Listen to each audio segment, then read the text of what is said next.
Efésios 6, versículo 12. Mesmo sentados, diz assim a palavra do Senhor: porque a nossa luta não é contra os seres humanos, porém contra os poderes e autoridades, contra os dominadores deste mundo de trevas, contra as forças espirituais do mal nas regiões celestiais. Pai Santo, esta é a tua palavra, sobre ela nos debruçamos agora e te pedimos, fala Deus, e todo o nosso ser te ouvirá. Queremos nesse instante liberar uma palavra profética, uma palavra de vitória sobre cada um que aqui está nesta manhã. Queremos orar, Senhor, pela vida da nossa apóstola, aonde a tua serva estiver, cobre ela com o manto da proteção. Liberamos uma palavra sobre todo o conselho apostólico da Igreja Nacional e também todos os pastores, pastoras e missionárias do nosso presbitério. Em o nome de Jesus, que esse final de semana seja marcado, Senhor, por um tempo de cura, por um tempo de conversões, por um tempo de maturidade espiritual no meio do teu corpo, no corpo da tua igreja, em nome de Jesus. Amém. Glória a Deus. Queridos, esse texto que o apóstolo Paulo escreveu à igreja na cidade de Éfeso é um texto muito conhecido e ele deixa claro, de maneira muito profunda, ele transcreve aspectos inerentes à batalha espiritual. Ele mostra a origem da batalha, ele mostra onde se dá os níveis maiores de conflitos na nossa vida. Ele apresenta de maneira muito profunda, mas ao mesmo tempo clara, onde se dá as maiores batalhas da nossa vida cristã. Primeiro ele deixa claro e descortina e desmascara a mentira de que a nossa guerra é contra aquele que nos persegue no trabalho, é contra um parente que se levanta de maneira hostil, nos acusando, lançando calúnias. Ele desmascara que a nossa guerra não é contra a carne, não é contra os seres humanos. Mas aí ele mostra a origem, onde se dá e contra quem nós temos que travar essa batalha diária. Contra os principados e potestades, contra os dominadores deste mundo de trevas e contra todas as forças espirituais do mal. E aí ele diz, aonde se dá essa batalha? Nas regiões espirituais. É tudo no campo espiritual. E aí a apóstola ela começa a mostrar e trazer para nós orientações de como vencer essa batalha. Mas precisamos entender que a batalha espiritual não é uma escolha de estar nela ou não estar. Não, pastor, eu não quero isso, eu não vou me envolver com esse tema, essa pauta não me interessa, eu estou mais interessado nas chaves que abrem as portas da bênção, eu estou mais interessado em outras pautas teológicas, mas batalha espiritual não é o meu foco, eu não quero estar nela e quero estar ausente dessa batalha. É um engano isso, porque a batalha espiritual ela acontece diariamente, todas as horas, todos os dias, e agora há uma batalha. E não é você querer estar ou não, que vai lhe tirar dessa geografia de conflito. E a máxima que precisamos entender é como vencer as batalhas espirituais. As opressões, aquelas pressões, aquelas cargas emocionais que muitas vezes são lançadas contra nós e que precisamos entender como enfrentá-la de maneira correta para vencer. Estava nesse jejum que entramos na sexta e saímos ontem às 18 horas e Deus me levando a um estudo, a analisar novamente aquela história que se deu na casa de um homem chamado Elcana, onde as suas duas mulheres que conviviam ali, debaixo daquele teto, vivenciavam um clima belicoso, um clima de guerra, um clima de conflito. E enquanto Ana, que era vítima dos ataques de Penina, enquanto ela encarou tudo aquilo num plano físico, enquanto ela observava aquela maneira hostil da sua rival se comportar contra ela, e quando ela olhava tudo aquilo só do campo pessoal e achar que era uma perseguição simplesmente porque ela não gerava filhos, ela era estéril e Penina não, enquanto ela olhava tudo aquilo no campo da geografia humana, ela padeceu de choro, de tristeza, de angústia e vivia atribulada de espírito. Vocês conhecem a história, mas quando Ana se levanta e entende que tudo aquilo ali tinha que ser resolvido num plano espiritual, quando ela se levantou e entrou na presença de Deus para orar, tudo mudou. A Bíblia diz que quando ela saiu da presença do Senhor, o seu semblante já não era mais triste. Aquele abatimento que existia, aquela angústia que a tomava, aquela carga emocional que estrangulava o seu espírito, foi tudo mudado. O seu semblante agora não era mais triste, tudo foi transformado, porque ela foi batalhar no campo correto, no espiritual.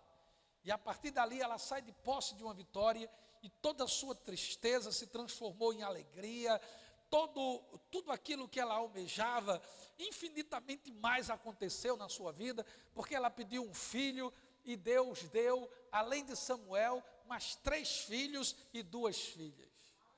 Então todo o quadro muda quando você encara as batalhas de maneira espiritual, sem ser no braço da carne, sem ser no tranco, sem ser no espírito carnal. E a apóstola nos ensina o seguinte, que a primeira iniciativa que você tem que ter para vencer os conflitos espirituais é confessar a sua fé em Jesus Cristo e o seu sacrifício no Calvário. A Bíblia diz em Romanos 10, versículo 9 e 10, que se com a boca você confessar, com o seu coração crer, confessar que Jesus é o Senhor, com o seu coração crer que Ele ressuscitou, você vai vivenciar uma fé que não vai se abalar, porque você vai provar de uma salvação. E essa salvação lhe garante firmeza, lhe garante vitória, lhe garante triunfo, lhe garante um deslocamento de uma geografia meramente conflituosa, uma geografia de impossibilidades, e lhe leva para uma outra geografia de conquista. Então confesse a sua fé em Jesus Cristo, abra a sua boca, não se acanhe, confesse que Jesus Cristo ressuscitou, confesse que Jesus Cristo é o único caminho, confesse que Jesus Cristo é a razão do seu viver, e tudo começa a ser descortinado, tudo começa a ter, o ambiente começa a mudar. A segunda iniciativa que você tem que ter é se arrepender de toda rebelião. Rebelião no dicionário quer dizer desobediência, mas o conceito teológico e bíblico de rebelião é muito mais do que isso. Rebelião é você se opor, é você resistir a comandos, é você emprestar a sua boca para questionar comandos. Rebelião é você ir não ao encontro, mas ir de encontro. Porque ir de encontro é você colidir com aquilo que Deus quer. Arrepender-se de todo e qualquer tipo de rebelião é você gerar na sua vida a possibilidade de não somente ir morar no céu, mas destruir todos os espíritos malignos, todos os demônios que agem no universo espiritual, produzindo efeito no terreno. Quando você se arrepende de toda rebelião, você gera na sua própria vida possibilidades de crescimento e de amadurecimento e possibilidade de vitória. Porque se o arrependimento não fosse tão importante e necessário, Jesus Cristo não começaria o seu discurso, a sua mensagem, ausente dessa pauta. Se o arrependimento não fosse tão importante, João não começava a abrir os caminhos para a chegada do Messias, ausente também dessa pauta. Pelo contrário, ele dizia: arrependei-vos e crede. Se essa pauta não fosse tão importante, os apóstolos deixariam ela de lado. Mas a apóstolo Pedro, quando fez uso da palavra após aquela primeira cura sobrenatural no meio da igreja, ele deixou claro que era necessário um arrependimento. Se arrepender é você mudar a rota.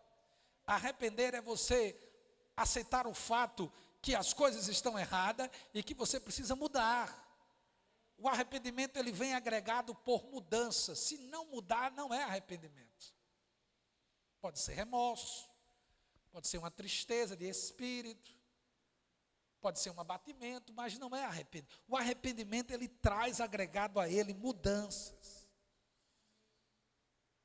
Se você quer vencer, arrependei-vos e creia no poder do Evangelho. Em terceiro lugar, você deve pedir perdão pelos pecados. O teólogo batista, chamado Langston, ele diz que pecado é tudo aquilo que é transgressão, tudo aquilo que você transgride, tudo aquilo que você viola em relação aos preceitos deixados por Deus. Isto é pecado. Mas eu posso dizer que pecado é uma ruptura, é uma violação dos mandamentos. Pecado seria tudo aquilo que fazemos e que macula, viola, agride os preceitos espirituais deixados por Deus. Pecado é um alimento maligno que certamente nos levará à morte, porque o salário ele não é relativo, ele é absoluto, ele tem um salário, e o salário do pecado é a morte. Primeira carta de João, capítulo 1, versículo 9, quero que você abra aí, por favor. Se alguém achou, pode ficar em pé e ler, me ajude aí, no nome de Jesus. Porque enquanto um abre 1 João 1,9,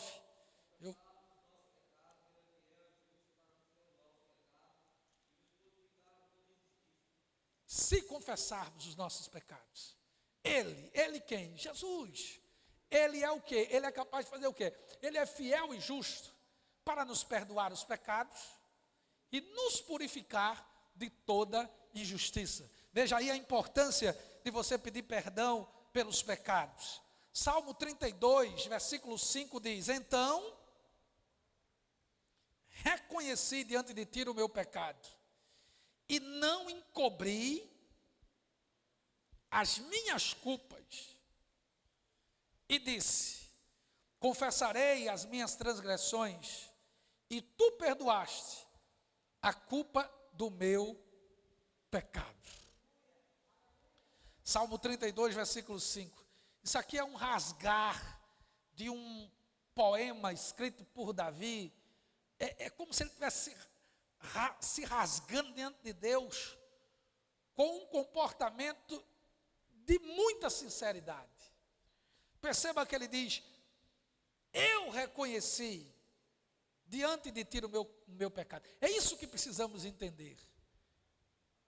Em vez de buscarmos justificativas, em vez de procurarmos palavras ou uma postura que dê suporte aos nossos erros, é melhor confessar, reconhecer que errou e se submeter à correção do Pai. É por isso que muitos hoje padecem de uma transformação, de um novo nascimento. É por isso que muitos hoje dentro da igreja não têm uma experiência de nascido de novo, porque vivem sempre tentando justificar os seus erros. Quando a rota para a cura não é se justificar, mas sim reconhecer, não tentar encobrir, confessar e deixar. Porque o Provérbios 28, versículo de número 13, diz em letras garrafais que quem esconde os seus pecados, ou tem versões que diz quem encobre as suas transgressões, não prospera. Porém, quem os confessa, abandona e deixa, encontra misericórdia. Provérbios 28, 13. Então veja que a Bíblia está nos orientando a pedirmos perdão, a deixarmos as práticas pecaminosas para vivermos o sobrenatural de Deus e conquistarmos vitória nas batalhas espirituais.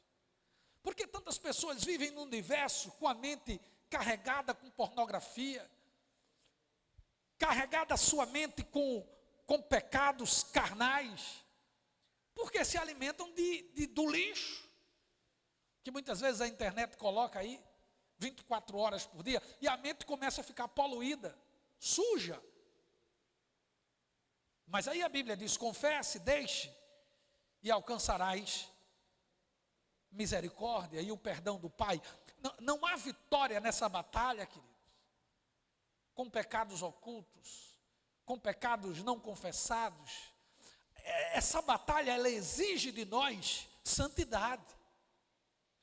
Por isso que em um dos shabatos que nós estávamos orando no mês passado, Deus ele trouxe a temática para o nosso congresso de jovens para o ano, que será importa-vos nascer de novo, porque sem novo nascimento ninguém verá o Pai, ninguém verá a Deus, ninguém vai para o céu se não for portador de um novo nascimento.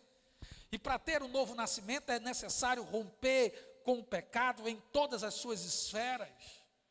É necessário dizer não ao pecado em todas as suas expressões, que muitas vezes se aparece diante de nós. É dizer não aos tentáculos que muitas vezes prende, e muitas vezes tem levado pessoas a depressões, porque não confessam, não deixam, preferem se isolar do que ir diante de Deus e confessar os seus pecados.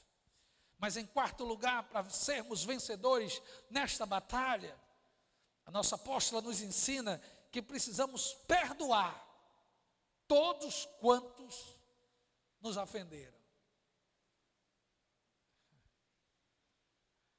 Perdoar. Às vezes é tão difícil. Assistimos um filme que, nesses dias, que a mulher dizia, mas Senhor, era uma temática do conflito, da segregação entre brancos e negros. A história americana, ela mostra um passado muito sombrio, muito triste, em que os negros viviam uma segregação, eles viviam sendo colocados às margens da sociedade norte-americana, simplesmente por conta da sua cor. E eles venceram tudo aquilo pelo poder da palavra, por uma mobilização, por uma união muito forte. E a história registra isso, e muitos filmes foram feitos tratando dessa pauta. E eu assisti um filme, alguns dias atrás, em que uma negra, uma empregada doméstica cristã, sendo acusada injustamente de um roubo, simplesmente por uma postura que ela adotava de honestidade, aquilo incomodava os espíritos malignos, e os espíritos eles agem em cima de pessoas que dão lugar. E uma mulher liderou uma marcha de acusações e de calúnias contra todas aquelas empregadas domésticas, negras, norte-americanas, cristãs. E após ser demitida e ameaçada de ser presa por um roubo que ela não cometeu, ela sai daquela casa em pranto, chorando, e ela diz, Senhor, a tua palavra diz que temos que perdoar aqueles que nos perseguem, mas é tão difícil, Senhor. E ela aos prantos ia em direção à sua casa, e a história baseada em fatos reais, e tudo aquilo, todo aquele contexto de segregação norte-americana foi mudado pelo poder da palavra, quando a igreja se levantou. Porque não adianta simplesmente chorar, não adianta simplesmente dizer que é difícil, é necessário se levantar e adotar postura que venha mudar aquela situação. E foi isso que aquela personagem daquele filme fez. Se levantou em meio a toda a dificuldade que é em perdoar, porque é duro, porque as maiores feridas elas são feitas por pessoas que nós amamos, não é verdade?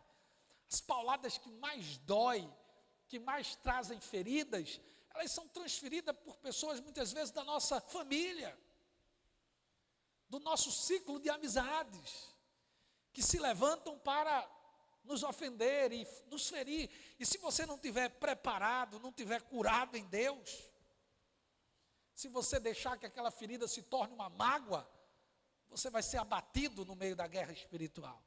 Você vai tombar no meio da guerra. Por isso é necessário liberar perdão. Perdoe. Jesus Cristo, quando estava sendo crucificado, ele busca força onde não tinha, porque aqueles pregos pontiagudos nas suas mãos fazia com que o seu sangue jorrasse naquela cruz. O peso do seu corpo pregado naquele madeiro com pregos fazia com que a sua musculatura se contorcesse em dores. Aquela coroa de espinho que estava cravejada no seu couro cabeludo, fazendo com que o sangue descesse pelo seu rosto, entrando nos seus olhos, sem ele poder tirar ou limpar aquele sangue, em meio a todo aquele sofrimento que ele passou.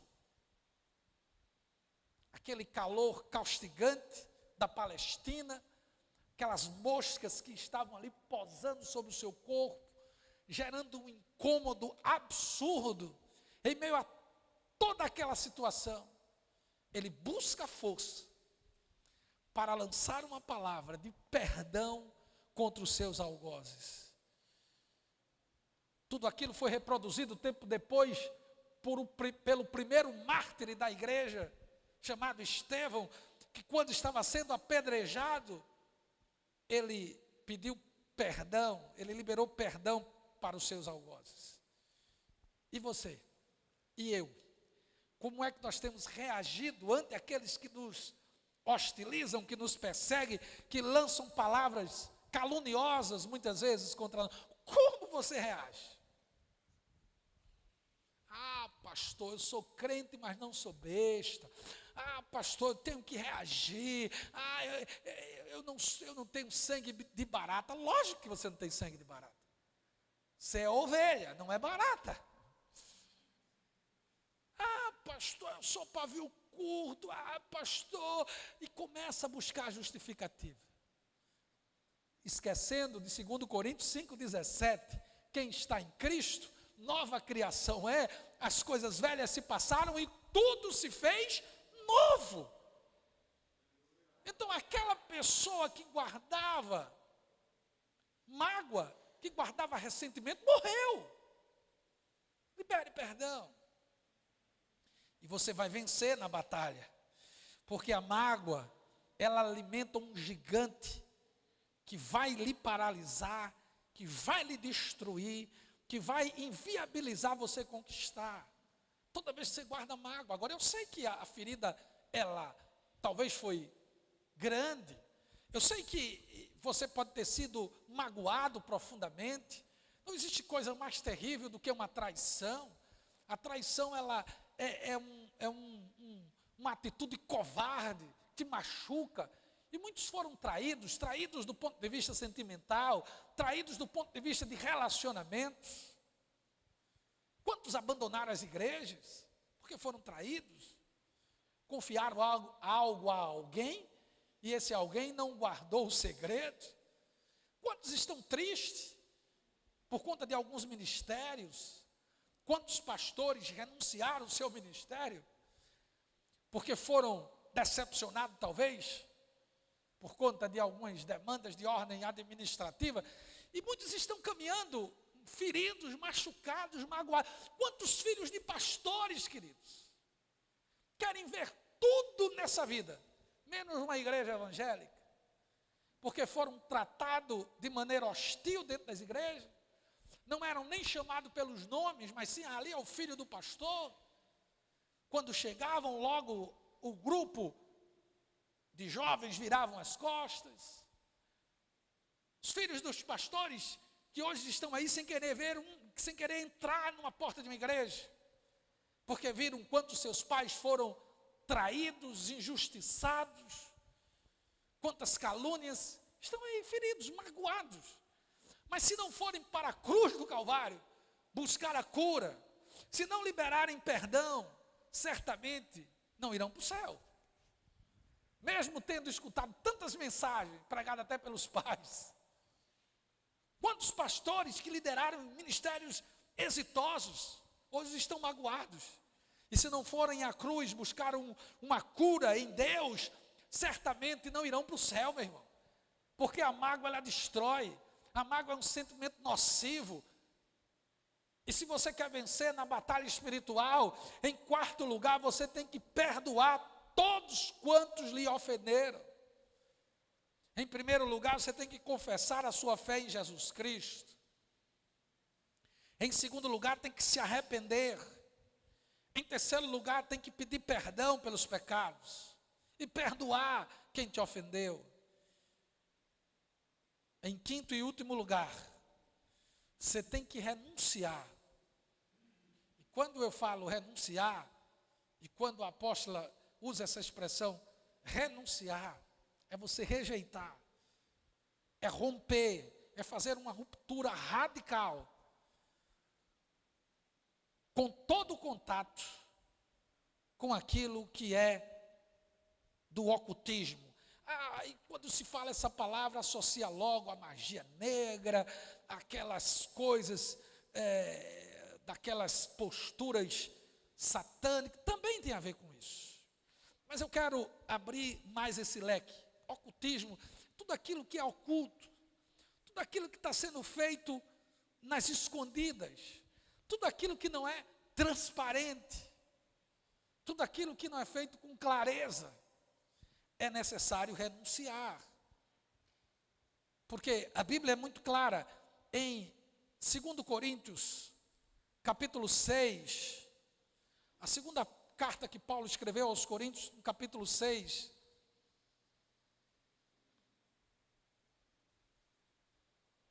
no versículo 14, diz: não se ponha em julgo desigual com descrentes, pois que têm em comum a justiça e a maldade.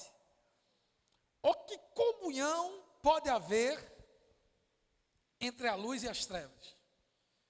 Que harmonia existe entre Cristo e Belial? O que há de comum entre o crente e o descrente? Que acordo pode haver entre o templo de Deus e os ídolos? Veja, são díspares, não se coadunam, não se juntam. É água e óleo, meu irmão. O santo e o profano não podem andar juntos. É preciso renunciar todo o contato com aquilo que é prejudicial. Achar que é possível desenvolver uma vida cristã preso no pecado, preso com as coisas ocultas, e achar que Deus não está vendo, e achar que vai morar no céu, é querer zombar de Deus. E de Deus não se zomba. Tudo que o homem planta, ele vai colher. Gálatas 6:7. Ninguém está livre. Então é necessário uma renúncia com todo o contato de algo que venha afetar a sua vida saudável com Cristo. Tudo aquilo que de alguma maneira venha denegrir o teu relacionamento com o Senhor, que não é transparente, que é oculto, que tem que ser feito nas escondidas. Meu irmão, rompa com isso. Que comunhão pode haver a luz e as trevas? Que comunhão há entre Cristo e Belial e o Satanás? Que comunhão pode trazer para um crente práticas pecaminosas e uma dieta que vai lhe corromper na sua vida espiritual? Então é necessário renunciar a todo tipo de contato. Tudo aquilo que seja oculto, que não é transparente. Não. Fique em pé em nome de Jesus.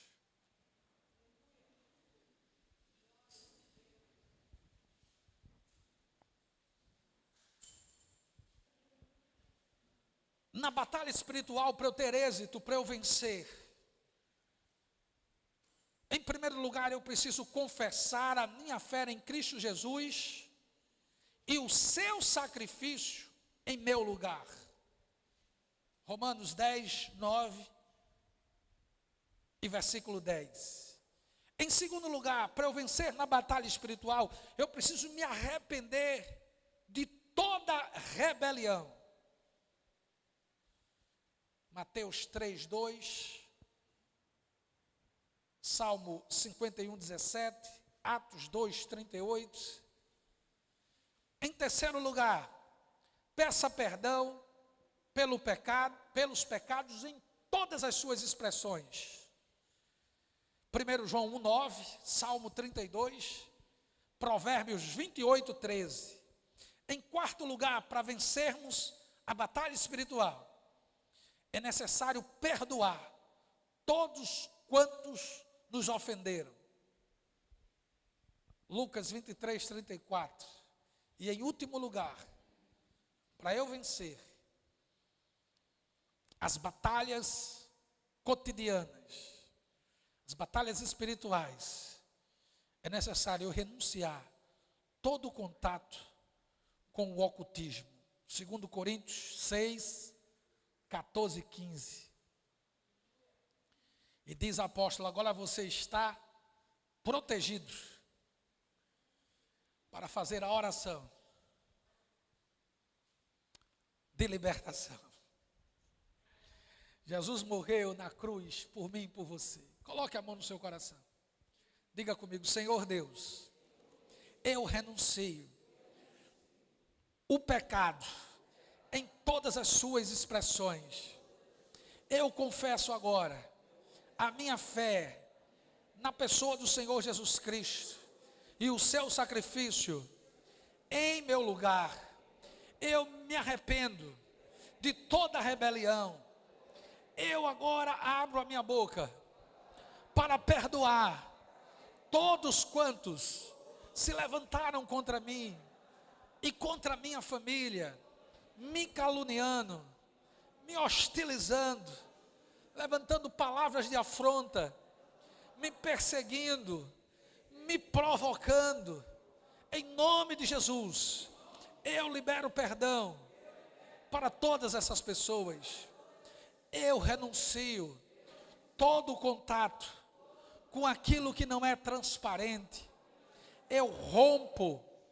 Eu agora produzo uma ruptura diante de todo tipo de relacionamento